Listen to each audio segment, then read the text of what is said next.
السلام عليكم ورحمة الله وبركاته. ازيكم عاملين ايه؟ يا رب تكونوا بخير دايما يا رب، اللهم امين. النهارده ان شاء الله جايه اعرفكم على البوكس او قفصة الطيور دي. لكل اللي ما عندوش مكان يربي فيه طيور وبيتحجج ما فيش مكان، ما عنديش مكان. حبيت اوريكم فكرة النهارده بسيطة جدا جدا. في ناس كتير جدا عارفينها وفي ناس برضو ما يعرفوهاش. حبيت اوريه لكم واعرفكم عليه وشكله ايه وممكن تستخدموه ازاي، علشان اسهل عليكم تربية الطيور في المنزل، وما تكونش في حاجة صعبة عليكم ابدا. شكله كده زي ما انتم شايفين هو دورين اتنين كده بالمنظر ده. معمول بالخشب كده زي ما انتم شايفين، ومن الناحيه ديت سرند ودي كمان سرند. وظهره من ورا بالشكل ده برضو سرند علشان يعمل تهويه للفراخ. هو طبعا مش جديد، هو قديم عندنا وكنا بنستخدمه من زمان، علشان كده تلاقوه يعني شكله مش جديد كده ومستهلك. له في المنطقه كده فوق في الباب ده زي خشبه كده عامله عليه، زي بتقفل عليه يعني، ومسمار بنفتح منه كده اهو. ده الدور الاول زي ما انتم شايفين بالشكل ده. زي ما قلت لكم من جوه هنا سرند اهو زي ما انتم شايفين علشان التهويه. وبعدين كمان ده شكله من تحت. لما تحطي فيه الفراخ ما بتحطهاش كده على ارضيه الخشب كده، بتفرشي كرتونه او مشمع وتحطي عليها نشاره، وتحطي الفراخ، فما بتحطهاش مباشره هنا كده علشان تحافظي برضو على المكان اللي انت هتحطي فيه البوكس ده. وكمان الدور اللي تحت زي ما انتم شايفين برضو بيتفتح بنفس الطريقه كده اهو. ده شكله من جوه. بعتذر يا بنات على صوت المواشي ده لان طبعا محطوطه كده في الحظيره هنا جنب المكان اللي فيه البوكس اللي انا بصوره، فمعذره بقى على الصوت مش هقدر احوشه يعني. ده شكل البوكس من جوه زي ما انتم شايفين اهو. ده مكان الطيور طبعا من زمان لانها كانت فيه. عايزه اقول لك ان هو بص حجمه صغير جدا اهو، وتقدري تحطيه في بلكونه، تقدري تحطيه قدام باب الشقه بتاعتك. مش هياخد مكان خالص. وتعمليه عند النجار، توري له كده الشكل ده زي ما انت شايفه اهو. وتودي له الشكل وتقولي له انا عايزاه بالحجم اللي انا عاوزاه، مثلا تشوفي حجم البلكونه بتاعتك قد ايه وهتستغني مثلا منها على كميه، هتستغني مثلا منها على كميه مساحه مثلا قد ايه، وتحطي البوكس فيها. عايزه اوريكي كمان فوق في ظهر البوكس من فوق كده، فوق في السطح بتاعه خرم كده زي ما انت شايفه. الخرم ده بنعمل فيه ايه بقى؟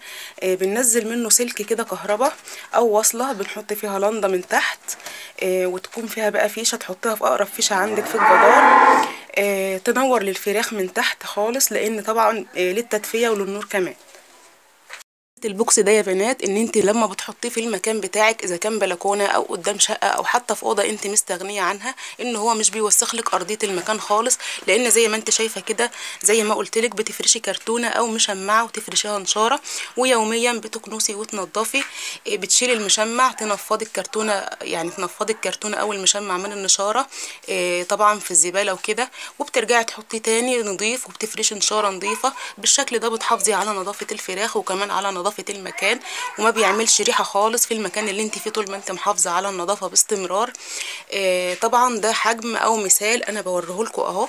انت تقدري بقى تعملي الحجم اللي يريحك والمقاس اللي يريحك. انا اوريكم شكله، وانت تقدري بقى تصممي بالشكل اللي انت عاوزاه. في منه خشب وفي منه تقدري تعمليه حديد كمان، زي ما انت حابه واللي يريحك طبعا. هو اسعاره بتختلف من مكان لمكان. احنا كنا عاملينه من فتره كده طويله، كان ب150 جنيه، وطبعا اكيد السعر بتاعه اتغير دلوقتي وغلي. فكرتي بقى من فيديو النهارده، انا طبعا مش طالعه اوريكم كده البوكس وخلاص. انا عارفه ان في ناس كتير عارفاه، بس زي ما في ناس عارفاه في ناس ما تعرفوش ولا تعرف شكله.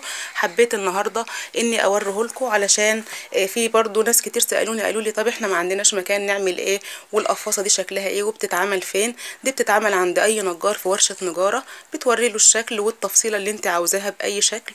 هو غالبا بيكون شكله كده وبيعمل لك بقى اللي انت عاوزاه.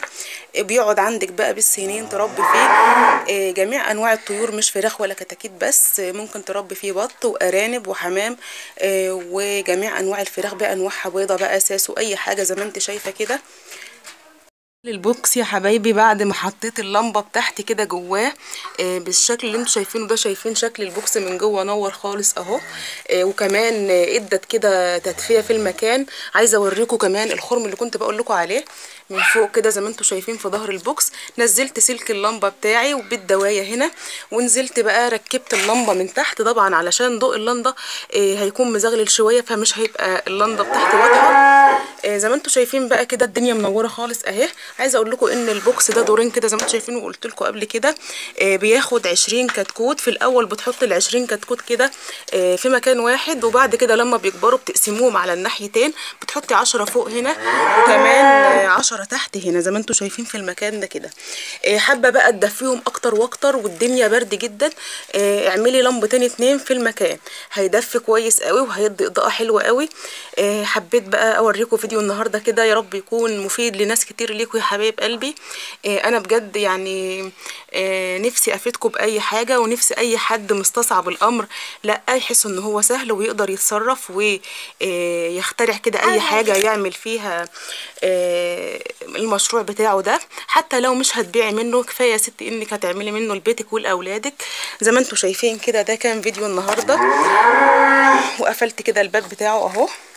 وانت قافله الباب بتقدري تبص عليهم كمان من المكان ده اللي هو السلك ده، بتشوفيهم بقى بياكلوا بيشربوا من غير ما تفتحي عليهم الباب، وبتتابعيهم اول باول.